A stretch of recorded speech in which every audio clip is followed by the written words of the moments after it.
di Bali apa kabar Kang Jering? Aduh, asik. Apa kabar, Far? Sehat, Far? Baik, Gimana baik, kamu sehat? baik. Sehat. Sehat All gimana? good, all good. Beli, sehat beli. Semuanya baik, Sehat? kerjaan ya All good. mungkin sama lah. Kita Ya, mungkin kalau kerjaan kerjaan sama kan ya. Iya, survivor lah. begini-begini. Apapun yang ada kita sikat lah sekarang ya. Bener. Ini Beli, studiomu kayak manggung. Ini hitam-hitam semua.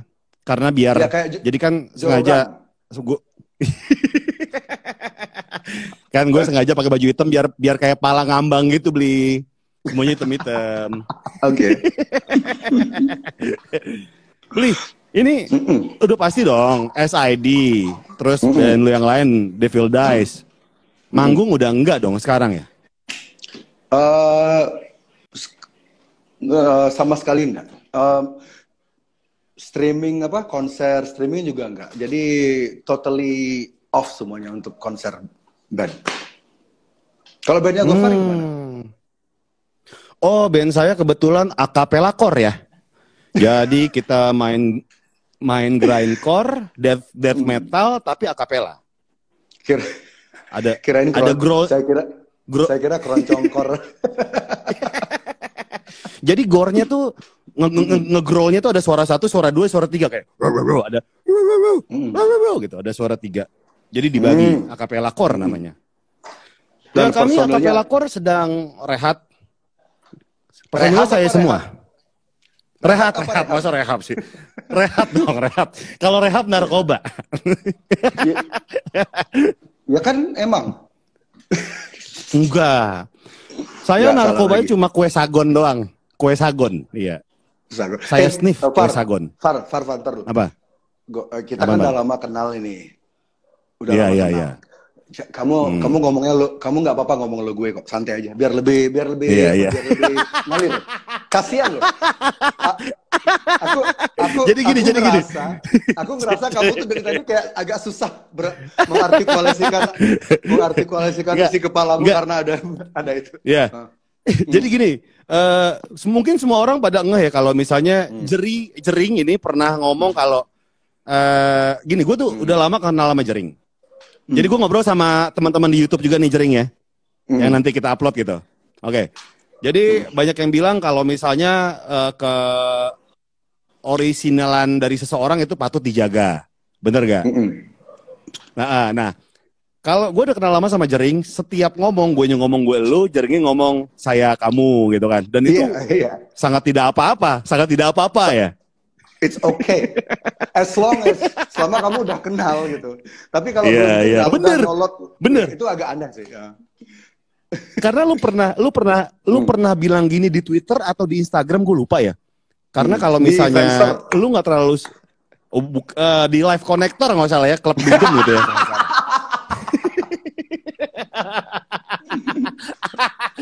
bahwa katanya lu nggak terlalu suka sama orang yang tiba-tiba gue lu sama lu yang baru ketemu, bener gak sih?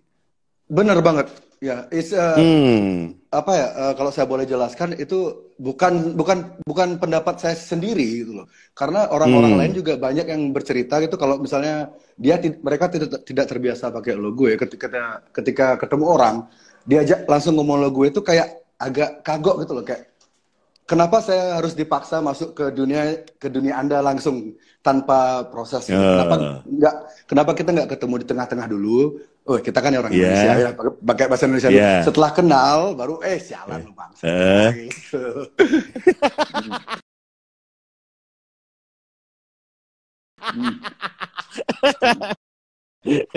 Iya sih. Jadi ya seru aja. Nah, Jering, ini ngomongin soal enak dia ada bir di sana, masih dijual beli di sini susah. Ah, serius?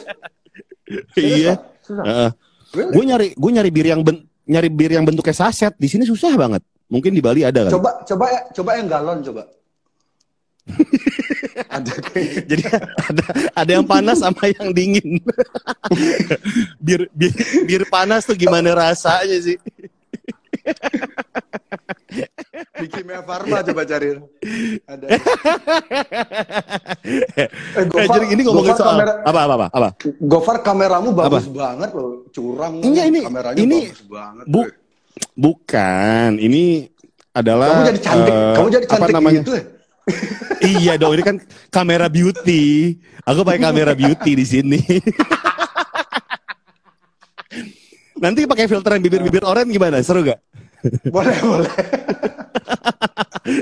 Enggak gini beli gue Aduh. soalnya pakai iPhone kan. Soalnya kalau misalnya pakai yang lain kan takutnya ini kehubung-hubung sama Bill Gates gitu.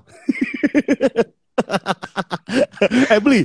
Ted, baru satu ya. Ted. Algoritma, Baru satu, algoritma nggak boleh. berjalan nih. Oh iya itu, iya. Jadi kalau live kita tiba-tiba berhenti, kita salahkan siapa nih? KGB. I don't know. Saya pikir kalau Iya. misalnya gangguan kita terganggu malam ini, biar masyarakat yang menilai lah. Biar penonton yang menilai ini ada, ya itu paling bagus sih. Iya. Oke. Yang Tapi jelas sebelum kita ngomongin, tapi ntar loh, Gofar Iya. selama ini live sama orang berapa jumlah viewer terbanyaknya? nggak sebanyak lu kemarin sama Dokter Tirta sih. Gue tuh paling 5.000. Lu Belum tuh kemarin sempat. 130.000 lo men. 130.000 lo kemarin. Jadi kalau nggak salah tapi 140.000 ya kalau nggak salah ya. yes, around that number. Iya. Lalu kalau misalnya orang selevel siapa ya, Justin Bieber gitu kan bisa berjuta-juta itu yang view. Betul. Nah, mereka itu kan bisa lancar. Seharusnya kan koneksi Indonesia kan cukup kuat sebenarnya. Iya. Kayak siapa ya? Si Atta Halilintar lah bilang lah misalnya kalau dia live tuh kan gede banget ya gini ya viewersnya. Betul. Nah kemarin lu sempat mengalami gangguan. 160.000 ya? Gokil. Itu kayaknya engagement terbesar deh selama live Instagram di masa pandemi ini. Oh, really? Saya nggak soalnya itu kemarin saya sama Dokter Tirta itu pertama kali dalam dunia per Instagraman itu pertama kalinya saya live sama orang gitu kayak gini. Yang ini yang ketiga kali. Oke. Dan yang kemarin sama Dokter Tirta itu lu mengalami gangguan kan? Koneksi.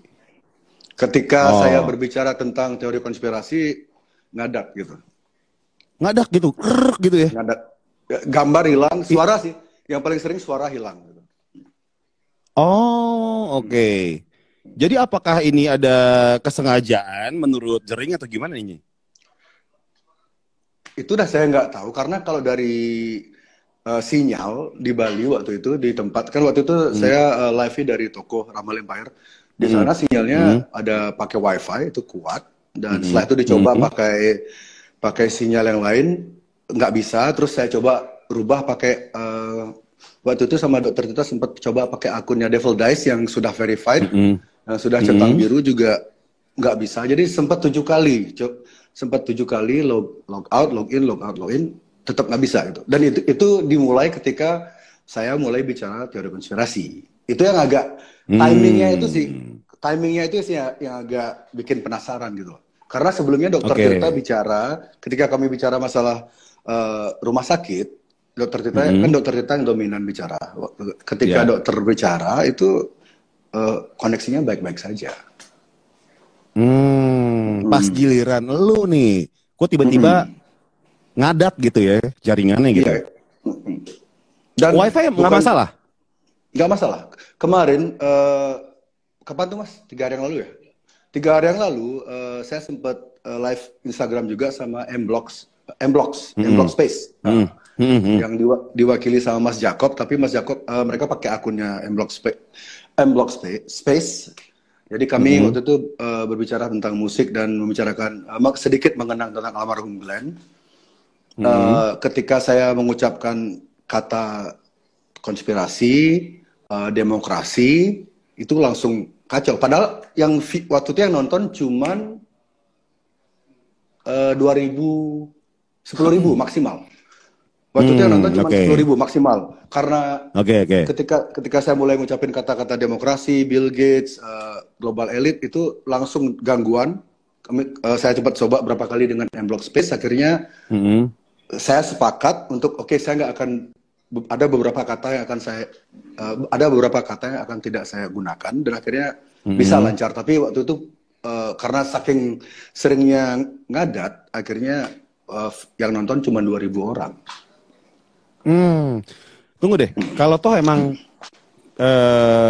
apa namanya ada teknologi yang secanggih itu ya, nih misalnya nih ya, Jering ya, ada kan kalau misal di Instagram kan, di Twitter itu kan ada fitur mute word gitu kan.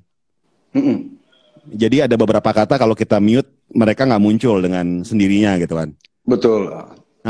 Nah ketika ada teknologi yang bisa memute word ketika lagi live gini, lu yakin ada nggak sih teknologi itu?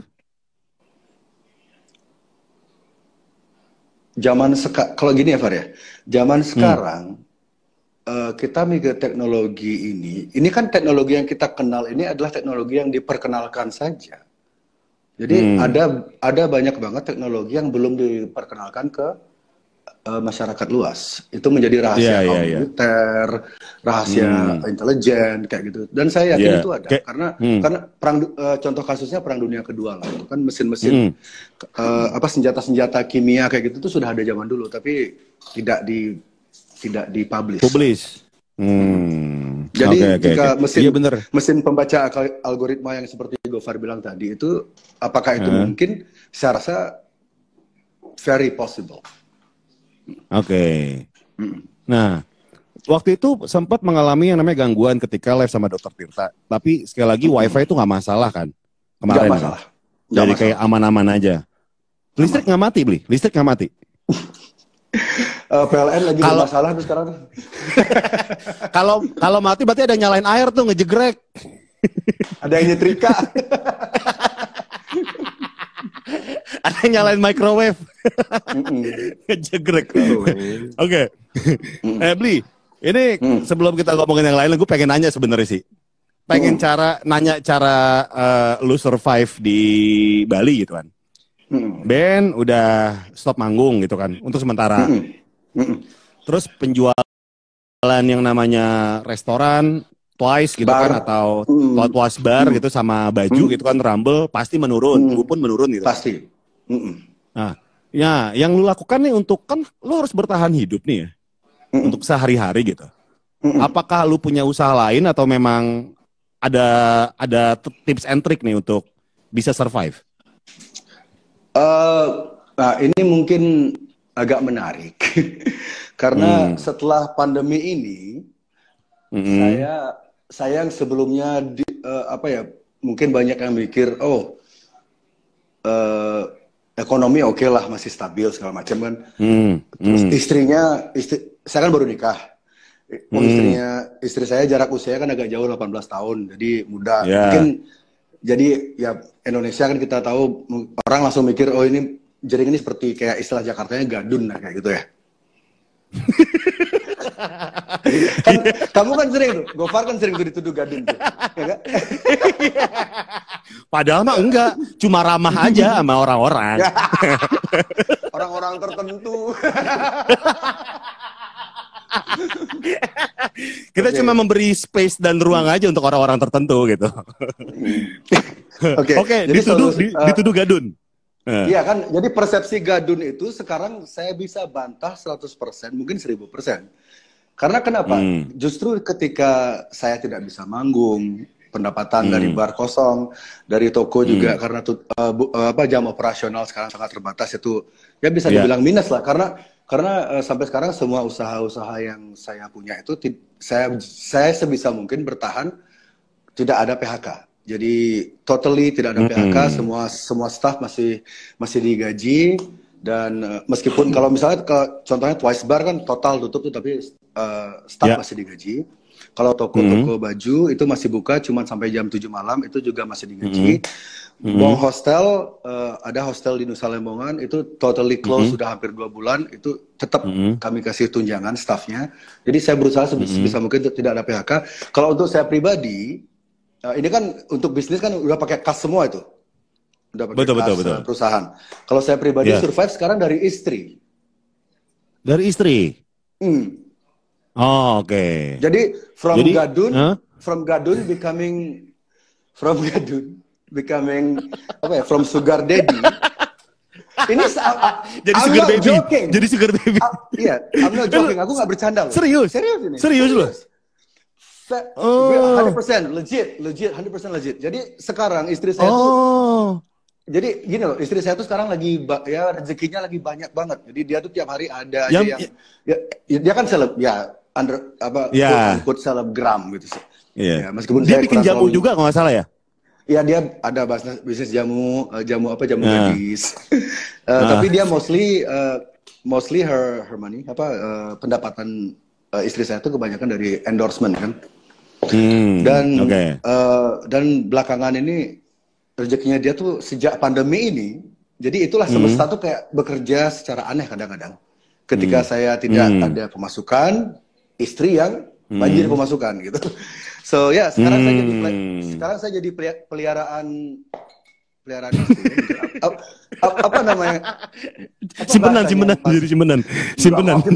Kalau simpenan kan nggak legal. Ini kan legal. Oh iya. Jadi apa ya? Jadi bapak rumah tangga? Nggak bapak rumah tangga juga, dua-duanya juga di rumah kan? Iya. Kami di rumah juga ya gitu. Jadi setiap hari tuh ya kerjaan istri. Jadi istri saya kan totally work from home. Jadi dia tuh review produk, bergaya-gaya sampai kami bikin studio di rumah segala macam. Ya, dan ya saya paling bantu di rumah tuh kalau barang endorsementnya dia datang saya ngambilin kayak gitu dah. Oke. Wow, ini ya kerjasama yang baik gitu ya. Bagus. Oh, very. It's too good, almost too good to be true. Jadi dia istri saya sering kali bilang kayak gini kayak dia kan panggil saya papa gitu. Papa nggak usah kerja dah seumur hidup, papa, mama yang tanggung papa, nggak apa-apa deh gitu.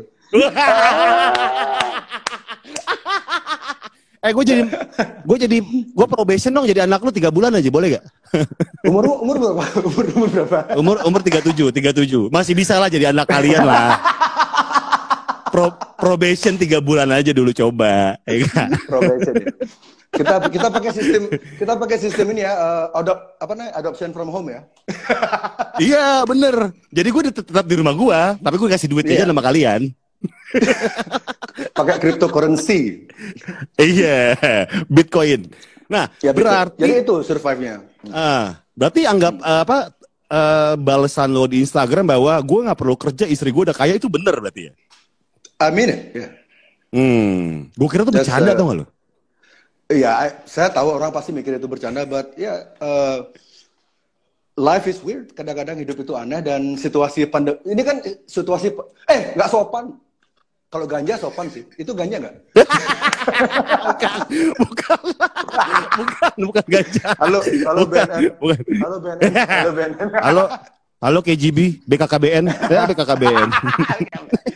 Jadi gini pandemi ini Faria. Pandemi ini kan kayak bisa bilang fase spesial, extreme situation gitu kan. Kita mungkin generasi kita akan mengalami ini cuma sekali 100 tahun maybe, you know. So anything apapun tuh bisa terjadi di situasi kayak gini, yang dulunya anak band yang bisa menafkahi istri dengan bangga, dengan gaya segala macam mentereng. Sekarang jadi tugas beli galon, terus ngambil paketan. Wah, beli nih ya. Kalau boleh saran, kan istri kan lagi bikin konten-konten gitu kan. Coba sesekali collab sama istri mungkin membahas make up. Jadi jering kayak misalnya, guys, aku pakai ini loh guys gitu. Ini buat alisku, buat mukaku jadi glowing gitu. Kayaknya seru deh kalau kolaborasi. Ya gak sih? Pengumuman buat semua. Iya. Saya sudah nggak sama Body Shop lagi. Oh, udah enggak. Jadi Danila bisa lebih lega sekarang. Lu di endorse Danila nggak curang banget gitu kan? Lucky bastard. Gitu. Tapi kita pernah ngomong ini kan. Lu ketemu sama Nora juga ketika di Body Shop kan? Iya, untuk pertama kali ketemu secara physically di Body Shop juga. Beli, ini kita belum ngomongin Beli ya. Lu ketemunya gimana sih pas lagi milih produk? Tiba-tiba tangan terus nempel. Kamu namanya siapa? kok kita sama sih di body shop gitu gak sih? Gitu gak sih? Atau gimana? Itu nggak pertama kali ketemuan tuh udah janjian. Jadi pertama tuh, oh, kamu ya, udah. Wah, dan selama ini kan kita sering parno tuh, Far. Kita kan sering banget tuh di zaman di era filter face, kamu aja kelihatan cantik banget loh, Gofar, di kameranya. Oh iyalah, iya. Saya pakai filter ini lampu-lampu glowing gitu loh. Nah, jadi waktu itu aku pikir kan ekspektasi itu di foto kan cantik banget itu istriku. Jadi pas mau ketemu tuh ekspektasi saya udah nggak tinggi-tinggi banget gitu loh. Ini paling kayak apa gitu, filter segala macam. Ternyata pas ketemu ya, nggak jauh beda. Oke nih. Sesuai dengan yang diiklankan gitu. Ini kan lu lagi diomongin dan banyak dikenal sama orang sekarang ini soal teori konspirasi gitu kan. Ya. Ketika di rumah lu sama istri membicarakan hal itu nggak sih? Misal kayak gini. Oh sangat. Oh sangat. Misalnya kayak lagi dinner berdua romantis, ada lilin dengan wine dan gelas kristal 2 gitu kan di perapian. Terus tiba-tiba lu ngomong kayak sayang, ngomongnya mama ya? Mama aku pengen ngomong sesuatu gitu deh.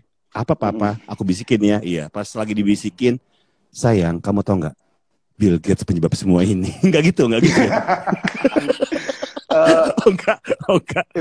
Ilustrasinya bagus sih, cuman percakapan yang terjadi iya seperti itu. Cuman ilustrasinya kami lagi makan nasi jinggo, nasi kamu tahu nasi jinggo kan? Nasi kucing. Tahu kan? Pakai nasi kucing ya. Ya, istri saya tuh Jawa banget. Jadi dia tuh nggak suka makanan barat, dia nggak suka makanan yang asing-asing itu nggak suka. Dia tuh sukanya pecel, lalapan, ya Indonesia banget. Jadi kalau kami ngobrol masalah konspirasi ini, ya paling lagi itulah pas lagi makan pecel, pas lagi makan rujak, dia suka banget sama rujak. Dan kekuatan terbesar saya, ini yang mungkin jarang orang tahu gitu ya. Kekuatan terbesar saya untuk berani membicarakan masalah ini secara konsisten itu istri saya sendiri. Karena dia sangat percaya. Bukan karena dia saya pengaruhi atau karena saya doktrin, tapi sebelum kami berdua ketemu, istri saya juga percaya dengan yang namanya global elite seperti itu. Jadi ketika polemik teori konspirasi ini terjadi, ketika orang mulai ya istilahnya membuli saya tentang teori konspirasi saya ini, justru istri saya yang paling kuat memberi support moral ya. Jadi dia selalu bilang, yang kamu lakukan itu udah benar kok. Keep fighting. Pokoknya jangan sampai nyerah. Soalnya, tapi ini bukan berarti istri saya nggak berarti istri saya itu selalu dukung saya. Di konteks di beberapa masalah di luar teori konspirasi ini, kalau dia nggak suka, kalau dia nggak setuju, dia akan fight juga. Kami sering adu argumen. Dia kan orangnya keras juga. Jadi, tapi di masalah teori konspirasi ini kami satu suara. Sudah sangat bulat sampai kan kemarin saya sempat bikin ya istilahnya kalau jika ada yang menantang saya untuk suntik atau menularkan virus ini, I'll do it dengan syarat jika saya selamat, orang-orang yang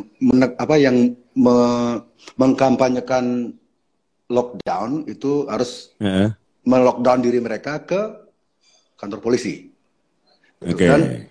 Dan istri saya bilang, oke, kalau sampai benar itu terjadi, Pak, ini istri saya sendiri yang bilang, jika itu benar terjadi, saya harus ikut disuntik. That's how much kekuatan ketika kamu dicintai seseorang ini kan kutipan filsuf Cina, saya lupa namanya.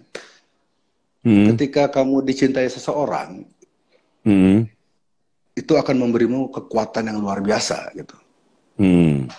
Jadi saya sampai sekarang saya masih konsisten untuk bertahan dengan opini saya, karena di rumah di rumah itu ada yang dukung. Oke. Kalau dari teman-teman band, teman musisi gitu, bahkan bisa dibilang nyaris nggak ada sebenarnya. Tapi ya karena istri yang mendukung, akhirnya saya juga percaya kalau apa yang saya lakukan ini benar, dan based on berdasarkan beberapa fakta yang saya temui juga, dan informasi dari luar negeri juga, beberapa kawan di luar negeri yang tertarik dengan isu-isu seperti ini. Akhirnya ya seperti ini. Akhirnya saya sekarang jadi bahan lelucon seluruh Indonesia. dan gak sekali, lu kan sering kayak gitu kan? Betul. Sering, iya. Sering banget. Berarti, tapi ada satu tweetnya Nora yang bilang bahwa dia nggak setuju ketika lu ngomong kalau misalnya lu mau ngebungkam, ada orang yang pengen ngebungkam lo, itu harus dibunuh, lu harus bunuh gue. Nora nggak setuju kan? Iya. Sempat nggak setuju karena ya namanya perempuan, dia tuh nggak suka dengan kata-kata bunuh itu, karena insting perempuan ketika melihat kata bunuh itu kan kayak is a bit too extreme. Jadi dihapus sama dia, Nora yang hapus, karena istri saya punya akses ke Instagram saya. Oh, tahu passwordnya? Bukan tahu passwordnya, dia yang bikin passwordnya. Oh, nggak bisa DM aneh-aneh dong orang-orang ya? Nggak pengen. Coba kamu pikir ya, di mana pas pikir logika di mana nyari istri yang usia 25, saya 43, yang menghidupi kamu untuk saat ini dan untuk jangka panjang ke depan, yang masih setia masakin kamu tiap malam, tiap pagi kamu dibikinin sarapan, bikinin makan malam, itu tetap dia lakukan. Dan tugasmu cuma beli galon, sama ngambil paketan dia dari paketan endorsement dia. Di mana ada ketemu cewek kayak gitu lagi gitu kan? Ya, belum nemu sih gue. Iya. Nanti ketemu kok nanti, tapi cowok. Iya.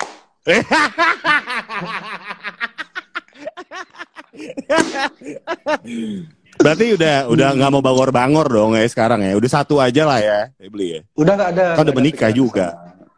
Ya, saya semuanya jadi tiap hari itu ngerasa sangat beruntung. Oke. Soal statement yang tadi Jering bilang kalau misalnya lu disuntik gitu kan, Nora juga pengen disuntik juga gitu kan.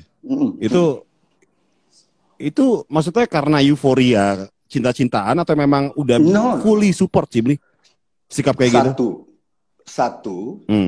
Karena berdasarkan semua data yang saya dapatkan, yang saya kumpulkan, hasil riset saya setiap hari berjam-jam nyari informasi dari seluruh dunia, saya sangat percaya, sangat yakin jika virus ini tidak seberbahaya yang diberitakan oleh media-media mainstream di Indonesia. Jadi saya sangat yakin saya akan selamat meskipun disuntik. Jika benar yang disuntik itu virus ini ya, COVID ini ya. Oke. Nah, ini kan ya, lu sama Tirta udah ngomongin soal ini kan, bahwa kalian sepakat bahwa virus ini memang ada. Ada. Yang jadi concern lu adalah kenapa dibikin bahaya gitu kan? Seakan-akan ini bahaya banget. Ya, yang concern terbesar saya itu adalah saya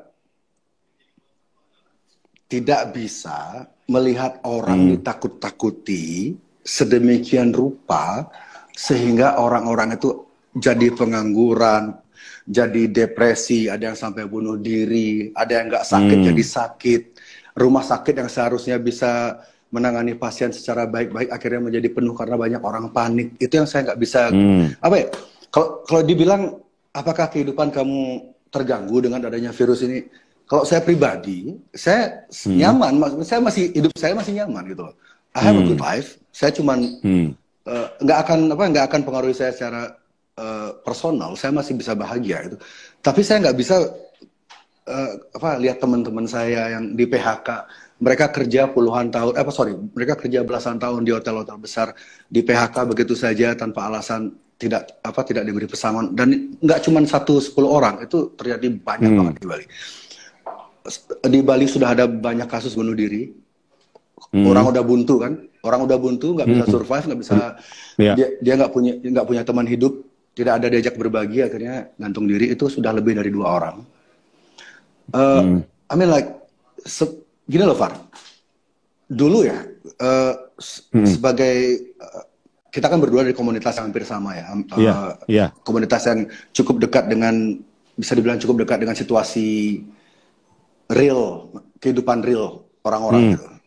Jadi kita berdua tidak hidup dalam gelembung kenyamanan yang beberapa kelas B ke atas miliki gitu. Jadi ketika ada bencana alam, contohnya dulu 2004 di Aceh segala macam, dan bencana-bencana alam yang lainnya kan banyak lagi. Itu saya sangat selalu mencoba berbuat sesuatu, trying to do something untuk membantu korban. Ketika bom Bali juga berusaha sebisa mungkin bikin konser amal sebanyak mungkin, bikin kegiatan apapun itu yang untuk kemanusiaan, jadi relawan di rumah sakit ketika bom Bali. Kenapa? Karena bencana alam itu kan sudah bisa dibilang itu tidak ada agenda bisnisnya. Jadi ya the only solusi untuk masalah-masalah bencana alam itu adalah memang donasi, bikin konser amal segala macam. Yang COVID ini yang menjadi spesial karena saya yakin banget ini skema ini is pure business gitu. Ini murni bisnis. Jadi saya nggak mau ngikut alur mereka. Gitu. Yang diharapkan sekarang kan yang diharapkan sekarang oleh publik, oleh pejabat gitu, oleh otoritas adalah rakyat saling bantu membantu kan. Itu kan yang selalu ditekankan. Yang mampu membantu yang kurang mampu ya, segala macam. Yang pertanyaan terbesarnya kan sampai kapan Indonesia ini bisa terus saling membantu? Karena kan yang kelas A, kelas B ini nggak akan selamanya bisa berdonasi. Ya kan? Suatu saat kelas A, kelas B ini mereka punya orang tua, mereka punya saudara yang sakit, mereka harus memprioritaskan keluarga mereka dong. Ya. Jadi inilah gimana caranya motong agar kita tuh tidak dimasukkan gelembung, tidak dimasukkan skema mereka ini, di mana kita diajak bersama-sama untuk saling bantu-membantu hingga kita semua kompak menjadi miskin. Oke, tunggu Bli. Sorry, ketika memang virus ini tidak seberbahaya itu, tapi kenyataannya kan di rumah sakit banyak yang bilang kesaksian dari para pekerja medis yang sudah bersusah payah untuk menyembuhkan pasien atau kewalahan menerima pasien, bahkan banyak mereka yang menjadi korban gitu kan. Iya. Lu masih beranggapan itu belum berbahaya atau gimana, Bli? Berbahaya. Yang tidak pernah dibicarakan oleh media mainstream adalah kenapa banyak orang bisa tiba-tiba merasa sakit. Kenapa tiba-tiba banyak orang berbondong-bondong ke rumah sakit, kan itu yang jarang diungkap. Dan satu lagi yang jarang diungkap oleh media massa adalah psikosomatik. Psikosomatik itu adalah ketika kamu, ini teknik yang dilakukan oleh Nazi Jerman dulu. Nazi Jerman itu, ya, jadi mereka melakukan metode seperti ini. Sebuah kebohongan, ketika kamu ulangi terus-menerus, berkali-kali, setiap hari, konsisten, maka jadi sebuah kebenaran baru. Maka ia akan membentuk persepsi. Jadi gini loh, ketika Anda bisa mengendalikan informasi, which is media massa ya, ketika Anda bisa mengendalikan informasi, mengendalikan sirkulasi informasi, Anda bisa mendesain sebuah persepsi. Ketika Anda bisa mendesain sebuah persepsi, Anda bisa menciptakan sebuah realita. So, skema COVID ini persis seperti itu. Jadi orang-orang dibikin panik, orang-orang yang tidak merasa sakit, kan tidak semua orang mentalnya kuat. Setuju nggak? Pada akhirnya imunnya turun gitu ya. Exactly. Coba deh kalian search Dr. Bruce Lipton. Dr. Bruce Lipton, dia seorang ahli imun. Dia punya penjelasan yang sangat-sangat bagus tentang bagaimana fear, rasa takut itu adalah penyebab faktor terbesar kenapa banyak orang meninggal karena COVID ini. Karena ketakutan itu membuat imun kita tuh kayak lenyap gitu loh. Kalau kita sudah ketakutan, kita akan lebih cepat mati gitu. Intinya seperti itu. Jadi kenapa virus ini ada benar? Yang membuat virus ini berbahaya bukan virusnya, menurut saya, bukan virusnya, tapi modifikasinya. Virus ini sudah dimodifikasi dengan apa? Dengan fake news, dengan berita-berita palsu. Saya nggak akan nyebut channel beritanya karena terakhir kali saya sebut channel-channel berita yang sering langsung nge-lag. Iya, langsung nge-lag. Parah sih. Jadi saya ingin ini menjadi lebih lama percakapan kita. Jadi dan orang tuh sangat sering menyepelekan stres. Padahal sebenarnya stres ini penyebab kematian yang paling sering disepelekan. Karena stres itu bisa kayak jantung, lambung gitu kan. Segala macam. Everything comes from, kan gini, kan banyak yang bilang kekuatan terbesar manusia tuh, kalau kamu cari di buku-buku filosofi, di buku-buku ilmu pengetahuan, kekuatan pikiran tuh yang di tubuh manusia ini, kekuatan pikiran itu yang paling kuat. It's the strongest. Tapi yang paling gampang diserang juga kekuatan pikiran. Cara nyerang kekuatan pikiran itu pakai menebar ketakutan ya, dengan menebar ketakutan itu tadi. Gue setuju banget sih soal yang namanya pikiran tuh ketika lagi nggak oke gitu kan, lagi stres, itu penyakit bisa banyak yang datang gitu kan.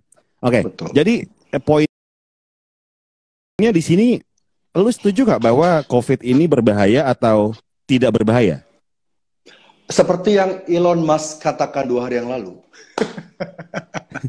Soal anak ya, XAE Xavier. Bukan. Oh bukan, bukan. Elon Musk itu kemarin 2 hari yang lalu di Joe Rogan yang mirip Deddy Corbuzier itu. Jadi Joe Rogan niru Deddy kayaknya sih. Enggak, ini serius. Joe Rogan bilang di itu wawancara podcast mereka sekitar 2 jam lebih lah, seperti biasa, panjang kan. Itu ada beberapa statement Elon Musk yang menegaskan jika COVID ini tidak seberbahaya yang media coba pengaruhi kita gitu. Kan media ini mencoba menancapkan persepsi jika virus ini sangat mematikan. Elon Musk tidak setuju itu. Dan dia bukan cuma sekali ngomong seperti itu. Jika Anda mengikuti Elon Musk di Twitter, dia sangat mendukung agar lockdown segera dicabut, agar rakyat segera dikembalikan kemerdekaannya, agar dia tuh sering memberi informasi tentang rumah sakit itu tidak sepanik yang digambarkan di media-media mainstream kebanyakan. Situasi rumah sakit itu tidak seramai itu. Di Amerika justru banyak banget rumah sakit yang dokter-dokternya itu sampai nggak ada kerjaan gitu. Jika Anda nggak percaya, silakan cek Twitternya Elon Musk. Elon Musk kan bukan orang bodoh. Jadi selama ini saya sering banget diserang oleh orang-orang yang mungkin yang punya titel, punya gelar. Mereka pikir argumen saya tuh kayak ngawur. Dan memang ada beberapa argumen saya tuh kepleset atau salah nyebutin narasumber, salah nyebutin data. But go check Elon Musk Twitter. Try to coba argue sama dia. Coba bully Elon Musk. Saya nge-tweet ngajak orang untuk ayolah kita kembali normal. Virus ini tidak seberbahaya yang diberitakan. Akun saya tuh baru bikin Twitter nih, Far, baru 2 hari langsung lenyap. Elon Musk ngomong hal yang sama di Twitternya dia. Give people their freedom back. Gak ada yang lenyapin akun Twitternya, anjing. Cuman gara-gara Elon Musk punya roket, bangsat. Oh tapi Bli, kalau misalnya Twitter kan ya kita ngomongin mungkin ada kesengajaan untuk gituan ya, tapi untuk di ban gitu kan, mungkin ada pihak-pihak tertentu yang tidak mau nih. Oke. Jatuh. Belum bisa beli AirPod. Gimana? Tapi gini, kalau Twitter itu kan ketika banyak orang yang report dalam waktu yang bersamaan, itu kan otomatis kan di-ban gitu kan, di-suspend gitu kan. Mungkin banyak orang yang report kali ya. Pasti. Lalu orang-orang itu kenapa mereka tidak report Elon Musk? Kan Elon Musk lebih berbahaya. Akun saya cuman followersnya waktu itu cuman 20 ribu. Baru bikin akun 1 hari, followersnya 20 ribu. Cuman bertahan 1,5 hari, hilang. Elon Musk followersnya jutaan loh. Dia bikin statement yang pesannya sama dengan statement saya. Kok nggak ada yang nge-report sih? Karena dia nggak tatoan. Karena dia apa? Mualaf. Enggak. Bukan beli. Bukan beli. Satu-satunya alasan adalah karena Elon Musk itu tidak pernah ngomong gini. DM emailmu Sat gitu. Nggak pernah beli. Dia nggak bisa bahasa Indonesia.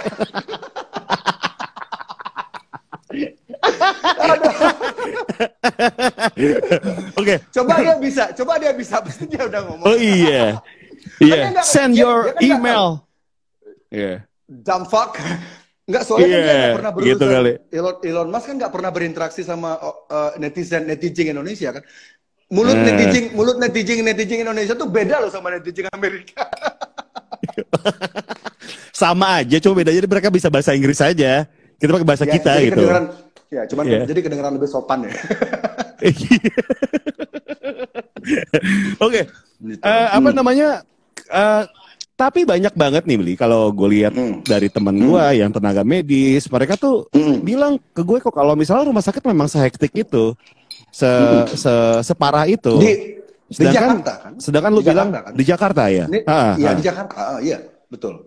Di New York pun demikian, Far. Jadi begini, makanya saya jelaskan tentang kenapa COVID ini terstruktur ya. Kenapa COVID ini sudah ada polanya, sudah ada yang mendesain. Kota-kota yang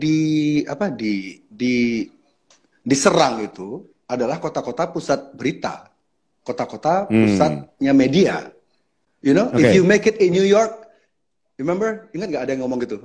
If you make it in New York, you make it everywhere. Itu itu kutipannya Frank Sinatra. Kalau 9/11 itu kejadian pesawat yang menabrak menara kembar itu di New York dan itu mengubah geopolitik semuanya global kan. Jadi di Amerika yang paling hektik itu di New York. Itu kan kebetulan atau what? Di Indonesia yang paling hektik di mana? Di Jakarta. Jakarta. Ya, Oke. Jadi kenapa nggak di kota-kota? Kenapa nggak di kota-kota yang nggak ada stasiun TV-nya? Kenapa nggak di kota-kota yang nggak ada selebritinya? Karena kalau di Bali gimana Bli? Itu, dude, seriously di Bali sebenarnya kalau saya boleh jujur ya, boleh nggak jujur? Boleh dong. Ya. Di Bali ini sebenarnya itu kalau masyarakat mau jujur ya, kalau pemerintah Bali ini mau tidak mengikuti instruksi dari pusat, Bali ini it's okay. Sejauh ini korban yang meninggal itu 4 orang, 2 imported case. Imported case ini mereka sudah lanjut usia dan mereka sudah punya penyakit bawaan. Dan so far nggak ada penambahan korban, nggak. Padahal sebenarnya secara demografi Bali ini kan sebenarnya paling rentan, Far, karena dikunjungi oleh banyak turis asing, banyak melting pot lah. Sebenarnya kan di sini jika benar virus ini sudah menyebar ke seluruh dunia, seharusnya, dan jika benar virus ini seberbahaya yang diproyeksikan oleh media-media, seharusnya sekarang sudah ribuan orang meninggal di Bali, seharusnya ya, jika benar seberbahaya itu. Di Bali rumah sakit kebanyakan kosong. Santai. Maksudnya, lu udah pernah ngecek gitu? Udah pernah ngecek ke rumah sakit? Iya, kan teman-teman banyak kerja di sana. Oke. Iya, oke. Iya sih, tinggal nanya ya. Iya, jadi mereka ya malah justru setelah pandemi ini nggak ada kerjaan mereka, makanya mereka kayak main TikTok segala macam, dan ya saya juga ya hampir nggak setiap hari sih, tapi sering banget keluar jalan-jalan naik sepeda gitu. It's like orang-orang nggak cuman gara-gara pemerintah pusat yang ngasih instruksi ke Pemda Bali untuk kita harus gawat, kita harus ketakutan, kita harus bla bla bla. Ya akhirnya semua orang jadi ikut-ikutan ketakutan gitu. Padahal sebenarnya enggak. Itulah kayak saya pakai komparasi tadi ya. Bali melting pot, orang dari Cina, banyak orang dari Eropa, banyak orang dari Amerika juga ada. Seharusnya jika benar ini semenular itu, seeksponensial itu cara penularannya, sudah ribuan korban di Bali. Buktinya sekarang cuma 4 dan itu pun 2 imported case dan mereka sudah tua, sudah umur di atas 60-an. Dan di Bali, ya Far ya. Ya, oke.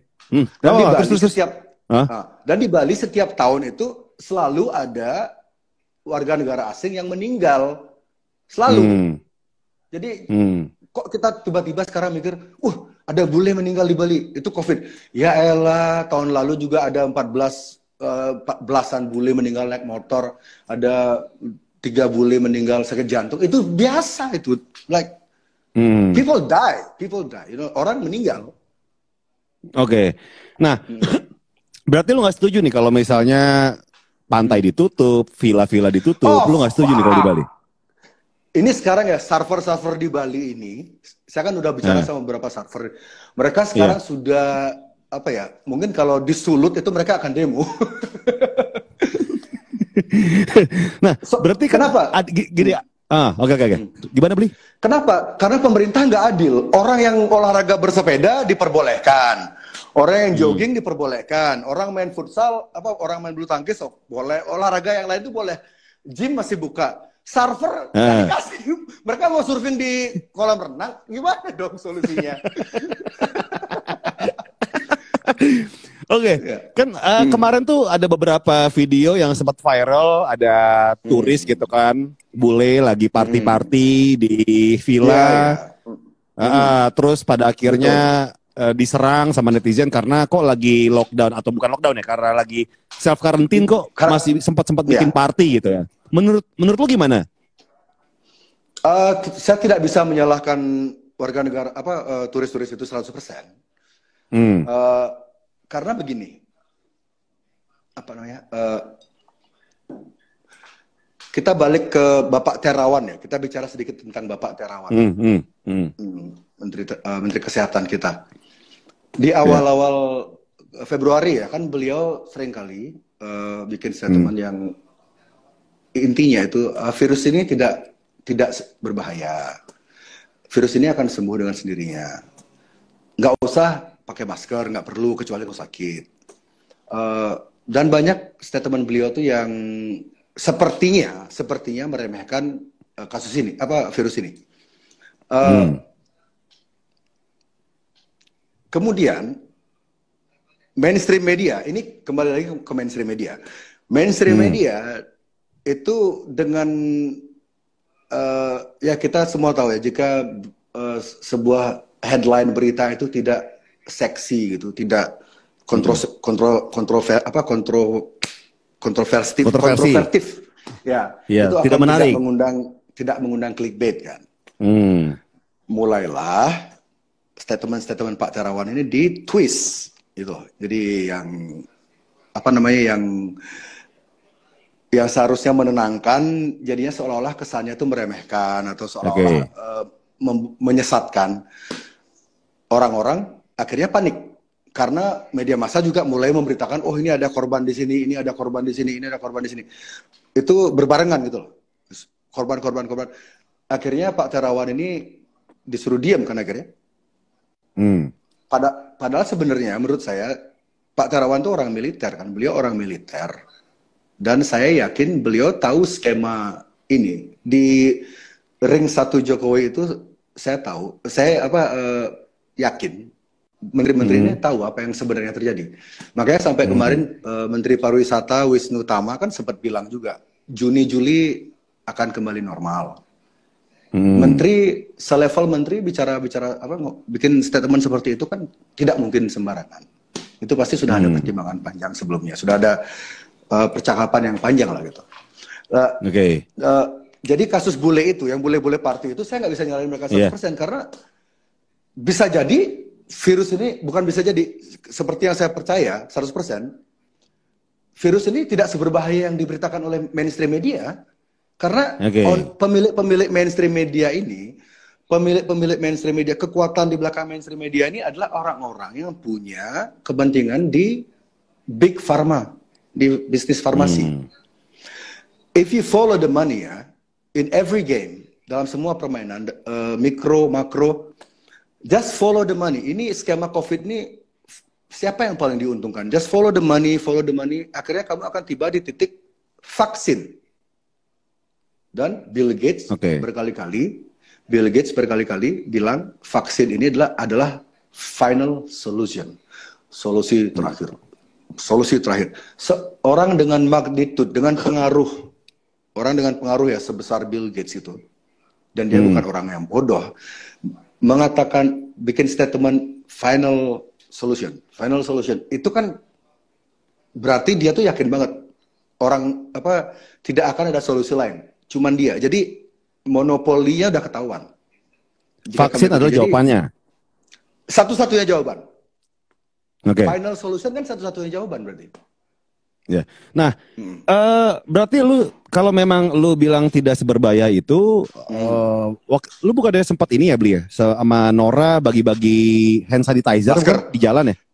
Ya, masker. Sempat ya. Dan hand sanitizer. Itu karena saya membantu teman. Oh. Tapi kalau misalnya nggak seberbahaya itu kan kayak nggak perlu hand sanitizer dan masker. Iya, cuman kan kalau Atau ketika gimana? saya membagi, ya, jadi pertimbangannya waktu itu teman ngajak, bro bantuin bagi-bagi ini dong. Kalau saya nggak pakai masker, bagi-bagi itu orang akan kabur. Karena ngelihat muka lo atau gimana? Keduanya. Percampuran kedua itu yang iya. Ya kan secara kita kan ceritanya lagi ngasih orang masker, ngasih orang pembersih tangan. Sementara kalau kita nggak pakai masker itu kan orang jadi nggak percaya. Dan itu pun murni saya lakukan karena bantu teman aja. Jadi dia punya dia ingin berdonasi gitu, ya udah saya bantu. Nothing. Kalau di Bali lu kemana-mana nggak pakai masker gitu? Naik sepeda atau jalan gitu? Apa turtleneck? Pakai turtleneck? Oh, di sini. Gue kira pakai turtleneck. Di sini kan terus kalau ngelihat petugas itu naikin dikit. Tapi Pak, ini serius loh. Pak, ini serius. Ini. Kamu harus searching ya. Tapi kawan-kawan, kalau saya boleh saranin, jangan kalau nyari pakai mesin search engine, pakai mesin pencari itu jangan pakai yang biasa kita gunakan. Jangan pakai yang inisialnya G itu. Karena mesin pencari yang inisialnya G itu, algoritmanya sudah diatur sedemikian rupa untuk mensupport skema ini berhasil. Jadi ketika kamu